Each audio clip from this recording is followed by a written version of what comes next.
Hey, let's talk about the Fantastics for a second. I don't think a lot of people give those guys the credit they deserve. Man, those guys, Tommy Rogers and Bobby Fulton was a hellacious tag team. Oh, they were tremendous in the ring, and it wasn't a situation where with the Rock and Roll Express you had Ricky Morton, who was always the guy that sold, and you had Robert Gibson, who Yep. was always the guy that made the comeback, and that was what they were better with, and it worked for them. But with Bobby and Tommy, they were more similar, and you could each one of them could sell their ass off. Yep. And Bobby Fulton's been one of my friends since way before I got into business, and he was an underneath guy, and I was a photographer, and he used to ride with me and my mom because he didn't have, he was an underneath wrestler back in those days and didn't have the money to get to the towns, but. Tommy was more athletic. I always joked to Bobby. I said, Bobby, you don't weigh but 210 pounds every time that I have to wrestle. I pick Tommy up. He goes right up, and you're the heaviest guy since Bruiser Brody. I can't slam you to save my life. But they were great workers and great athletes. And actually, as far as as technically being great workers, they were better athletic workers and had better teamwork than the Rock and Roll Express. It's just that the Rock and Roll had Ricky's incredible selling and had Robert's comebacks, and they got places first, so they got the lion's share of the notoriety, and we made a lot more money with them. But I would say the Midnight and Fantastics matches technically and in the ring were even better than the Midnight and the Rock and Roll matches, and that's not downgrading anybody, just stating a fact. The Hey, Fantastics never got their due. where was Tommy Rogers and Bobby Fulton from? Because you said you was childhood or friends from back before the business. Where was Bobby Fulton from?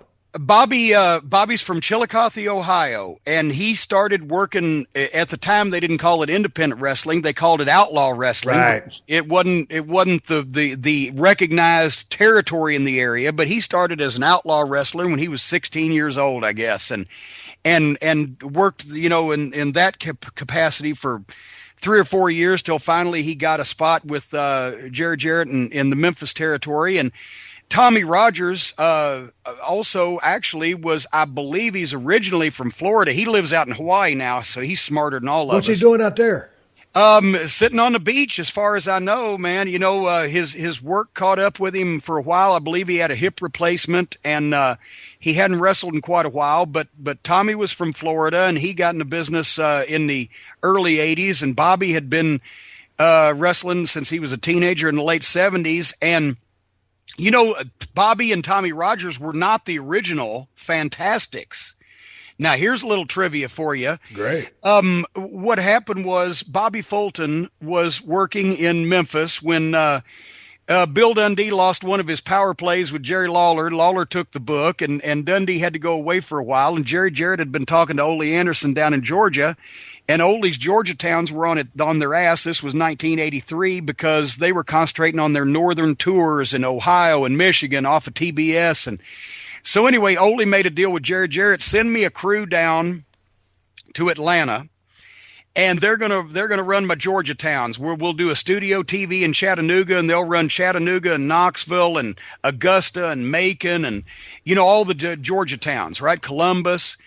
And the fabulous ones, Stan Lane and Steve Kern, were such a hot team. God damn, they were a great Memphis. tag team too. Yeah. Oh, they were tremendous, and they'd gotten over so well that basically Jerry sent Bill Dundee down to be the booker, and sent Bobby Fulton and Terry Taylor down to be the Fantastic Ones, which was a rip-off of the Fabulous Ones, and sent me down to be the top manager. I was all of 9 months in the business. I'm going to be the top heel manager, and I'm going to manage the Angel Frank Morrell and Norman Frederick Charles III, who was an old royal kangaroo, hadn't wrestled in several years, but was an old friend of Dundee's from Australia, and Jerry Lawler's cousin, Carl Fergie, and the bounty hunter Jerry Novak. That was the heel crew, and we had Coco Ware for a little while, and Steve O and a few guys, and